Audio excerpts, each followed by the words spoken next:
Hey everybody, this is Business of Design, episode 78, and we are going to do something a little bit different today. We are going to take a Business of Design member suggestion. So thank you to Michelle Binette, who reached out and said, I think it would be really fun to do some role playing with Kimberly. I've got questions. I'd love to hear what she would say to a client who asked those questions. And I did my very best. It was a little bit funny to have the tables turned like that, but I think at the end of it, it was a great conversation, and Michelle is wonderful designer. And by the way, I went and checked out Michelle's website, michellebinette.com. And one of the things I loved on it, first of all, it's a really great example of a brand that is polished from top to bottom. It's the same voice throughout. It's really her. And I love this section that says overwhelmed, ? Let's chat. Can't figure out where to start? Too many decisions have you paralyzed? Or maybe you straight up don't have time. And then it goes on to say, reach out to her and she would love to work on your project. I think that's a really smart way to let your personality shine. So thank you for that. At the end of the conversation we're going to have, and we're going to touch on a whole bunch of things, that intake process at the consultation, how do you turn down a client you don't want? I give Michelle a raise. So by all means, if you need a raise and you want to be on the show, reach out for sure. And by the way, it was very easy to give her a raise. She's super talented and deserves to make a bit more money than she is currently making. And at the end of the podcast, I ask her to do some homework and then follow up with us. So a month from now, we're going to hear from Michelle again to find out what has happened since she's implemented some of the things that I'm going to suggest in this podcast. Michelle Binette is an interior decorator. She's really down to earth. You're going to hear that. She specializes in decorating projects, offering customized packages, and would like to groom her business, I think, to take more high-end projects, which is true for so many of our listeners. Michelle recently launched her own podcast called Business Homies, and I keep checking the mail, but I haven't gotten an invitation to come on your show yet, Michelle. So there you go. You're someone I do not want to switch roles with, Miss Cheryl. Your job's too hard. What's going on? We have a really busy October coming up. You're all over the place. But coming up first, you're going back to High Point on Friday at the Point. You'll be doing a live podcast with some of our members, and then the next day you'll be appearing on the stage as part of a design panel, which is exciting. Okay, so that is Friday, October 12th at the Point as a podcast, and the 13th on stage. Both of them are at 1:00. Okay, terrific. That would be fun, right? Yeah, come on out and listen. You can participate. And you're going straight from there to the Palm Springs retreat. So we're sort of all hands on deck right now, getting ready for that. And then straight from there, you're off to Texas, Austin, Houston, and Dallas to do to meet up with our members there. I love it. I'm so happy about all of these events. Come on out, say hi. Let us know how we can make these events really meaningful and powerful for you. Lots of great people working in each of the cities we're going to make that happen. And details for all of the events are on businessofdesign.com. Thanks, Cheryl. Talk to you soon. Welcome to the Business of Design podcast with Kimberley Seldon. Business of Design is the coaching community for independent designers like you. We know it takes more than hard work and talent to successfully run a professional design firm. There are proven business strategies that can solve your immediate business challenges and transform your life. Don't try to do this alone.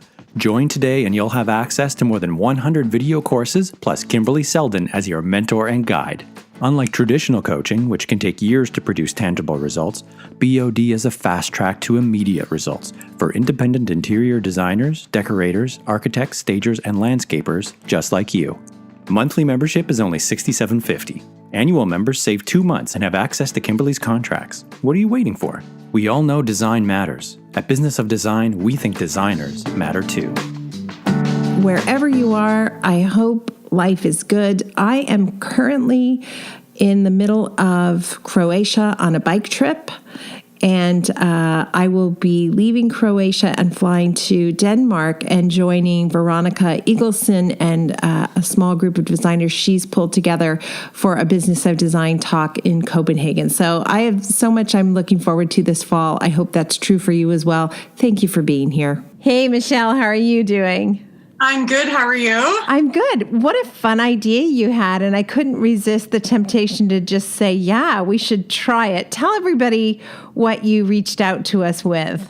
Well, when you guys launched your Facebook group, I thought, well, why don't I just start throwing out some ideas? And one thing that I know I struggle with a lot is just knowing how to respond to certain client rebuttals or questions, or or how to, the right things to say during an initial call. And in a lot of podcasts, people will say, well, a general idea, but I thought it would be really fun if I could just play the client and you could just speak to me like I was the client, and then I would rebut you, and then you would tell me what you would say to said rebut.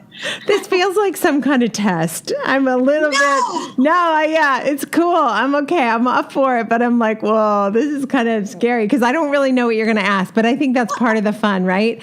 I guess, we don't know what clients will ask us, so I guess we'll see how quick you can think on your toes, and if you hate it, we just don't use the podcast, right? Oh, that seems so unfair. Okay, well, hopefully we'll just use it, and you guys will accept that I'm not perfect, and I'm still learning every day. So, okay, do you have a list there of questions, Mrs. Client? I do, and you know what? They're not even specific questions per se. It's kind of like, for example, the first one on my list is, on an initial call with a client, although it's possible, I think you have your someone else do these calls. Right. But if you were going to talk to a client and sell the consultation on the initial call, like what would you say? Like what would be the exact words that you would tell a client in order to kind of sell them into a consultation? Okay, so that is a little hard for me because it's been years since I've been the person who answered the phone, and that sounds sort of like a luxury, but in fact, I regularly say if I had to do everything over again, I would hire someone immediately to answer my phone because they're so much better at it. So the first thing I would say about it is have a big Post-it note in front of your face reminding you that you're not selling your services to decorate a whole house top to bottom or to build a house from top to bottom. All you're selling is one consultation. And if you're only selling one consultation, first of all, it gives you an idea of how much time you should be spending on the phone, because if you're selling one consultation, are you really going to have a 3-hour phone call with somebody about whether or not they're going to hire you? I don't think so. So that's number one. Remember, you're just selling the consultation. And then number two, I would absolutely have a script in front of me. And if I didn't have a script in front of me, I would at least have the bullet points of the things I want to make sure that we cover. And I should say, this is off the top of my head, there's a much more thorough explanation for all of this in the courses section of Business of Design. If you are a member, you can take the courses on the consultation and the intake call, and you can listen to iSoon's training. But for example, I would want to know where the house is, because that gives me an idea of whether or not it's in the neighborhood I want to work in.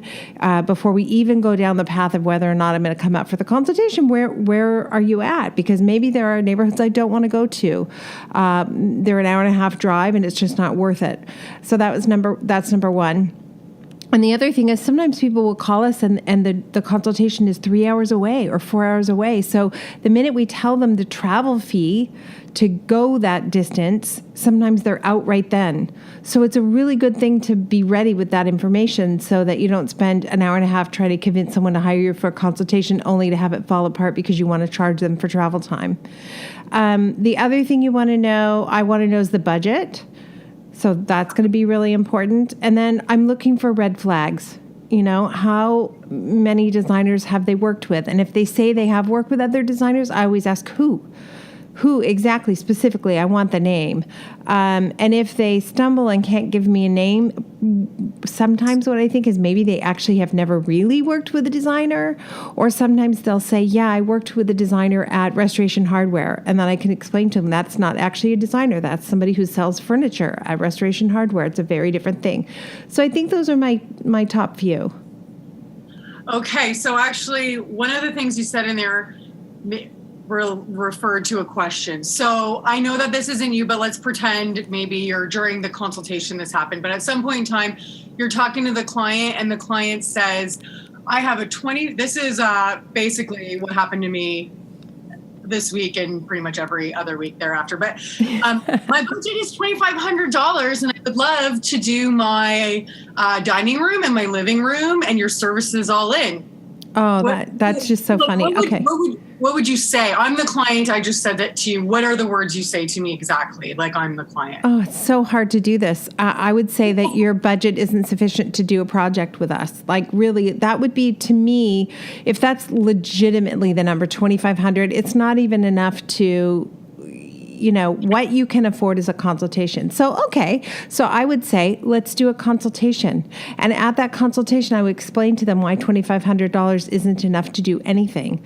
But if I was hungry for business, I really needed the work. I wasn't established like I am now, because somebody like that, we're just not going to work with them. Yeah. Not because we're so all that, but there's just no budget there. But let's say I was just starting out and I was really hungry for the business and I was desperate for the experience. I would focus on selling them a consultation where I could probably at the end of the consultation leave them with a to-do list that they could do themselves. But I can't help it. I have to put my coaching hat on. Can I put my coaching hat on? Because what I want to say is, if that really happened to you, Michelle, is your fee listed on your website? It is. So you're going to say, no, it's not enough. Okay, what's your fee? So $350 for my consultation. How much time is that? 2 hours. Where do you live? Toronto? Oh, let me see. Toronto, one of the most expensive cities in the world. Okay, it takes an hour and a half to drive from Yorkville to the QEW. Poof, your new consultation fee is $600. What do you think of that? I think it's amazing. I think I'm terrified to say that number. Right. But the thing is, a $600 consultation fee is going to stop somebody with a $2,500 budget from calling you. Right. Like, you've got to be able to use that fee as a way of pre-qualifying those customers, right? Because you don't have enough time to answer those calls. I always want to be respectful of those people who don't have enough business. Because it sounds like, oh, we don't bother with those people. I really, believe me, there were times when we had nobody in the pipeline and I wanted the customer and I would have gone for anything. So, however, that said, I also know I've talked to hundreds, if not thousands of designers who have raised their rates, and I have never had a single one say, you ruined my life. I ended up getting terrible customers or I went out of business.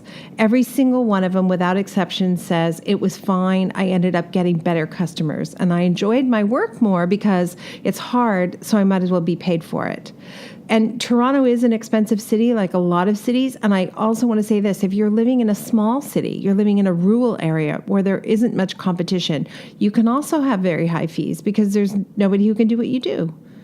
Yeah. So don't make up these stories why we can't raise our rates.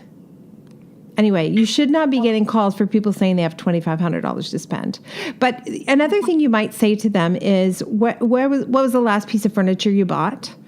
And they'll say, I bought a chair. Where did you buy it from? Oh, I bought it from Ethan Allen or Restoration Hardware. How much was the chair? Oh, it was $1,800. Really? And you have $2,500 to do your whole house. Like, right. Kind of put it back on them to be realistic. Yeah. Okay, so that took like an hour and a half to answer that very simple question. Sorry about that. No. Okay, so I guess my next question would be, one of the things I've been struggling with is, how little or how much to say, especially at the end of the consultation, because we're always trying to kind of manage expectations, but then sometimes I feel like as a result, what I do is tell them way, way too much. And I know that you go through your contract. So I guess I'm curious, like, okay, you've gone through your consultation with your client and now it's time for you to kind of sell them through to the next step, I guess. So what does that look like? What do you say? How do you kind of lead into that? And how does that all play out. Goody. I can do this one because I actually do this all the time. So we get to the end of the client's scope of work. We've kind of walked through the house, and I will say something almost exactly like this. I'm really glad you phoned me, Diana. We are the perfect firm to help you with this project. Would you like to sit down and go through our contract? And then I'm quiet. And they'll say, oh, yeah, okay, should we sit here? Should we there? Would you like coffee? And it becomes a much more social moment. And then I literally read the contract line by line. And so many people don't do that. And all I can tell you is just try it before you say it doesn't work. Try it a few times. It gave me incredible confidence to start doing exactly that. So I tell them that I want the job. We're the perfect firm for you. And then when it's all finished, I ask them if they're ready to move forward. Are you ready? Or should we do this? Are you ready to move forward? I'm ready. Let's do this. And if they hesitate and say they have to talk to their husband, that's fine. It doesn't necessarily mean I'm not going to get the job. But what I do then is I say, oh, I totally get that. It's really important that he's on the same page with you. So today is Wednesday. How about if we phone you back on Monday afternoon to get your answer? So I don't leave this open-ended, call me whenever thing. We pick a date when I'm going to call them by to get an answer. And then in my office, I soon will be the one to call them back. But it's really important. You don't want 3 weeks later to go, Guy, am I going to get that job? I wonder if I'm going to get that job. Ask for the job. Tell them you want it and ask for it. Well, that's so simple. And that's just so good. I never would have. That's like the greatest intro of all time. How many times do clients say, no, I don't want to go and I don't want you to read the contract? Does that ever happen? Not even once. Oh, that's not true. Actually, it's so funny. I did have, it was a time and there was I did a consultation, the husband and wife were there, which is usually unusual. It's usually one or the other. And the husband said, oh no, I do contracts all the time. I don't want to go through it. And I said, I can appreciate you probably have a lot more experience with contracts than I do, but my contract explains in a step-by-step fashion how we work, and it's important that we discuss it. So if you have any questions, I can hear what they are. And then I proceeded to go through it. I didn't let him blow me off. I love it. And how long does that normally take you to do that? 20 minutes. Okay. I would say 20 minutes. And I know I read your flat fee book, obviously. I don't know why that's obvious, but I did. And I don't think that you do flat fees though normally, or do you just mix and match? Mix and match. We do both. Okay. So for the flat fee, you're obviously at the point where you say in the book, you're so good at it that you can just like whip up the numbers on the spot as far as what that flat fee would be? Or do you go through the contract and say, I'm going to get back to you and let you know what that flat fee is? No. I absolutely tell them a flat fee at that meeting. Always. I got a lot of work to do before. Yeah, you need to reread the book because I go on and on. I'm like you know how I am. I go on and on about how you don't go back to the office and spend 28 hours trying to figure it out. You won't get it right. You do it right then on the spot. And there is scientific evidence which proves asking them for the job right on the spot is more likely to mean you will get the job. Right. Okay. I forget what the number is, 60% greater chance or 70% greater chance that you will get the job if you ask for it right then. Okay. So at what point when you're going through the contract do you say that number? So sometimes it's really easy. I can say it right when we get to that section of the contract. Usually what happens is we finish the consultation. I do this is the perfect job for us. We like to work with you. If it's a flat fee, I might say, I need 5 minutes to run some calculations. And then let's go through the contract. And then usually they'll leave me alone. They'll walk away into the other room and I can scratch my head and scribble on paper and go, oh my God, what should I do? All that kind of stuff on my own. But sometimes it's becoming easier and easier. Let's say somebody says to me, we want you to renovate our kitchen and our bathroom. I can tell you for sure a flat fee will be $40,000. It's not a problem for me to do it every single time. And that flat fee, $40,000 represents your services plus the cost of... Oh, dear, no. You have not read that book. I'm clearly undercharging. Did you read the book and did you put it... Is it holding up a lamp Where is it? My book is right here, actually. Oh, it's way too high. You're reaching up high. Now she's big. Now you're digging down low. It needs to be at eye level. Eye level. Open it. Is it highlighted? Are there any dog ears? Let me see. There's no dog ears. I read it in like 3 days. And All right, then back you go. With a highlighter, and you just highlight and implement as you go. Implement as you go. Okay, so my next question then to that is, because this is all about role playing, right? So you say $40,000, and okay, so I'm the client, and this is the things that I assume clients are going to say to me. Okay, so how many hours is that based on? I would say then that fee is based on a number of factors, including the size of the room, the detailed scope of work we've just defined for ourselves, and 27 years experience in the field. Okay. Something like that. Or the other thing that you could say, if you have less experience, that number represents the scope of work you've just described to me, the size and scale of the room or rooms, as well as the total amount of dollars we think it's going to cost for you to do this. Something like that. Okay, I feel like I need to say something right now. Yeah. I know that you say all the time that you never give an estimate for the project itself aside from your services off the hop like that. You do that at presentation. But I have to tell you, the reason why I asked you that question is because I'm not used to those kinds of numbers. So that's why I wondered if maybe it included the finishes or whatever. So I do know that you say that, just for the record. Yeah. The interesting thing about that is it's almost always not that the client is going to faint because the number is high. It's that the designer is going to faint because the number is high. For whatever reason, and I'm wired the exact same way, when I see the total, my immediate response is, oh my God, that's too high. And it happens every day. It still happens. And it doesn't matter if it just happened recently. A client just needed a new paint job. That's all she needed. We've done like 5 projects for her. I love her. She just wanted a paint job. I got in my painter, gave me a quote. I went, oh my God, $23,000. Oh, wow, that's a lot. And that was before our fees were in there.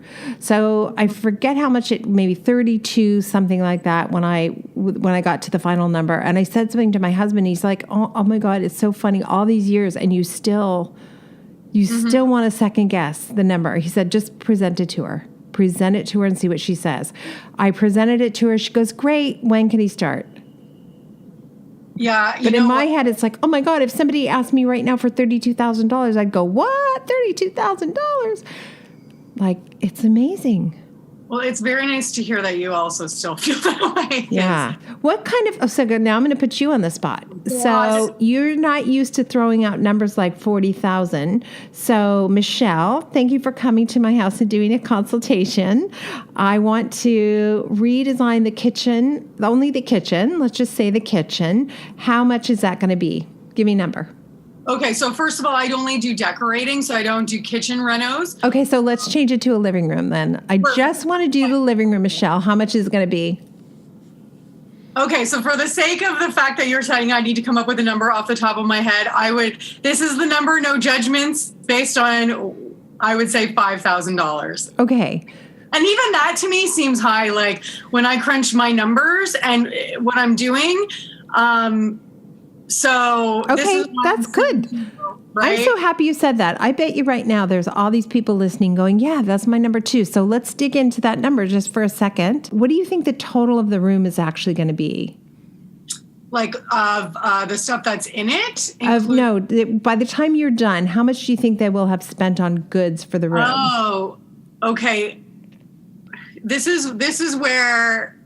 what is the realistic number in my actual clientele right now? Probably less than 20. In my ideal world, more than 20, obviously. Okay, so we can get you over 20 in a heartbeat. Like, I swear on my life, if you will follow the exact procedures and systems in the 15 steps, you will be over 20 on the very next job you do. It's impossible not to be, especially if you do the styling the way we do it and borrow the carpets and do all that kind of stuff. It's impossible to not go over that number.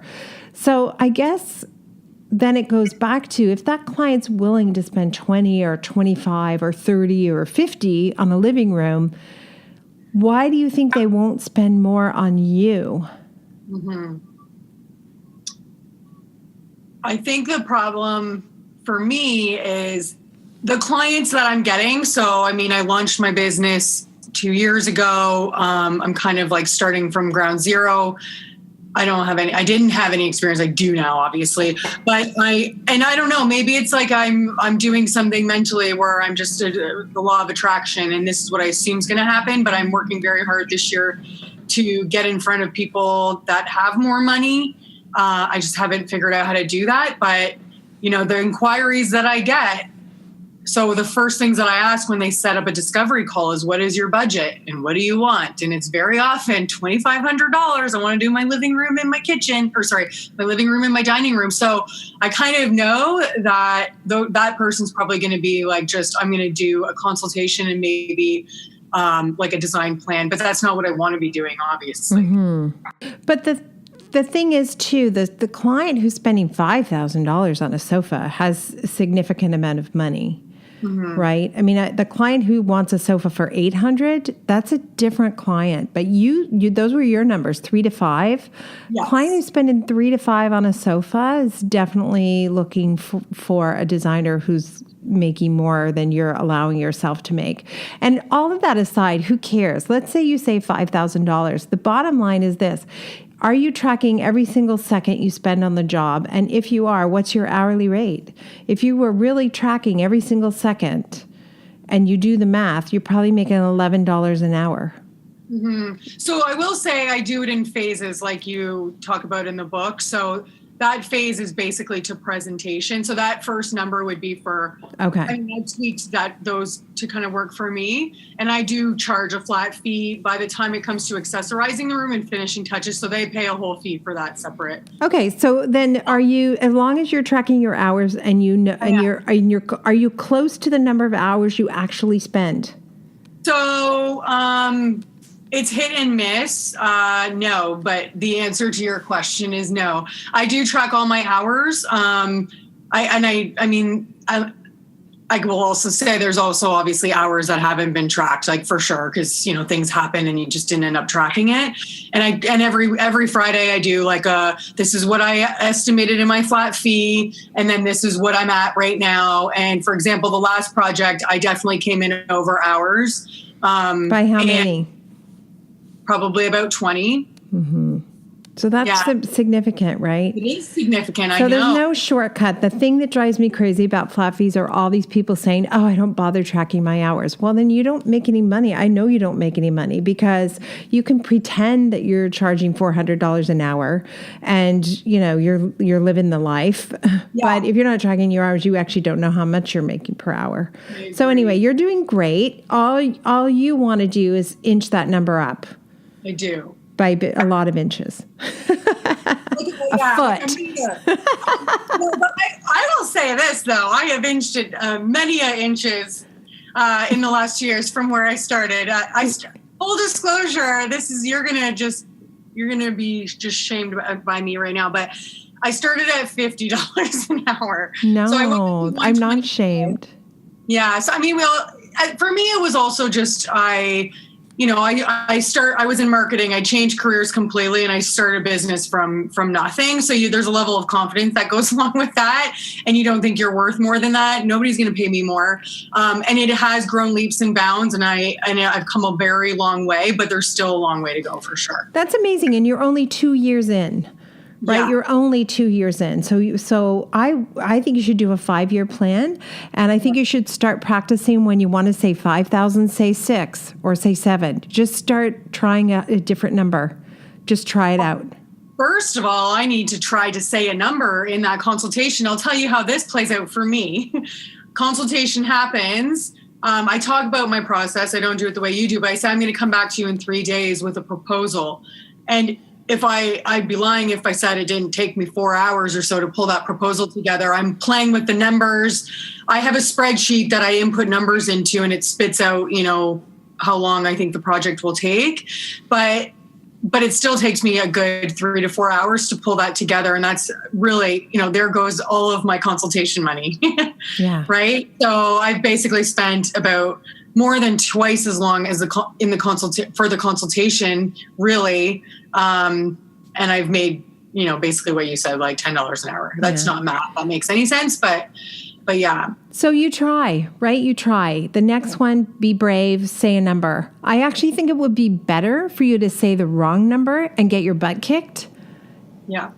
Because if you do that, then the very next job, you will do better.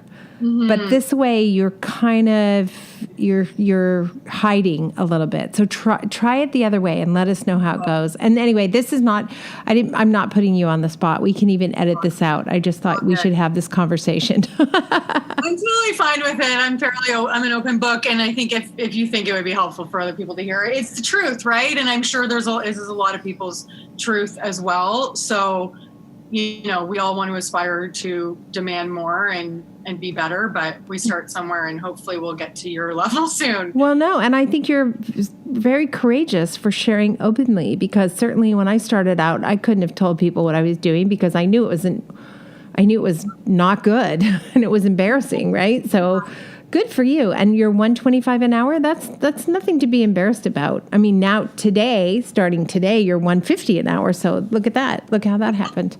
Like, I just gave myself a raise. Just got a raise. Do that. That's amazing. Okay. What do you say to the person who, how clients like to sometimes, maybe that you probably have a good handle on this, but every now and then a client will email you a picture of a beautiful light fixture that's not so beautiful. And they're like, oh, I was out today and I saw this. Like, what if we used this in the design? And in your head, you know that they love it. Like, they just love it so much. But first of all, you are a designer because you like to think you have good taste, and they've come to you because they respect your opinion and your taste. What do you say? How do you say, like, no, that's not going to work? Or what do you do? Okay, so there's two different times that could happen. It could happen between the consultation and the presentation. And if it happens between the consultation and the presentation, I will almost always say, thank you for sharing this. I appreciate that you love it. We are working hard on the presentation, and we're sitting down with you on June the 14th to do the presentation. Can't wait to show you everything. So I just accept it. And then if it's awesome, I'll use it. And if it's not awesome, I will have it as a backup, and I will share what I think they should do. And if she says, what about that light I show you? I'll bring it out and explain why I don't think it's as good a choice. So that's the first way it could happen. The second way it could happen is after we do the presentation, we've already selected something, they've already agreed. There is a class of client who suddenly starts second guessing everything and is afraid they made the wrong choice. So in that case, you kind of have to deal more head on with it. So we'll say, well, this is, I'd probably send a picture of the light fixture we've already agreed to. This is the light fixture we agreed to. I love it because of blah, blah, blah. If you really want this other one, and provided I think it's okay, I think it would work, we could cancel it, but there will be a restocking fee, and we'll replace it with the one you want. And if it's something that I don't think she should have, then I'll say, here's the one that we selected. Although I think the one you picked is a really nice fixture, I don't think it is right for the dining room because blah, blah, blah. But I might say, why don't we try that in the basement? Or you haven't done your daughter's bedroom. What if we put it in there? Got it. Okay, so you are in the presentation. How do you do you pretty much always get the green light during that presentation? And I'll wait for your answer on that. Often, usually, but go ahead.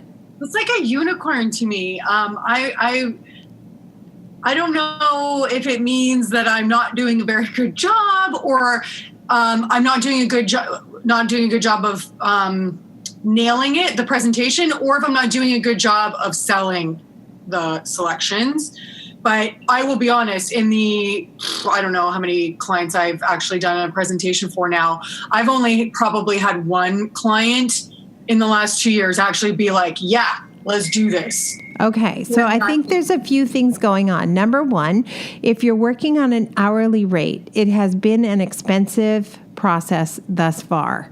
They have already invested in you, and by saying yes at the presentation, they will stop the expenses from continuing to escalate, because if they just say yes now, there's no more sourcing time, there's no more design and planning. Now it's all about execution, which is done at a lower hourly rate. So there's some incentive when you are charging a substantial amount of money for them to keep the project moving forward. Does that make sense? So Yes. that's one thing. The second thing is you don't get a check at the presentation by asking for a check at the presentation. You get it by having it in your contract that that's what you're going to do. So you read it to them at the consultation.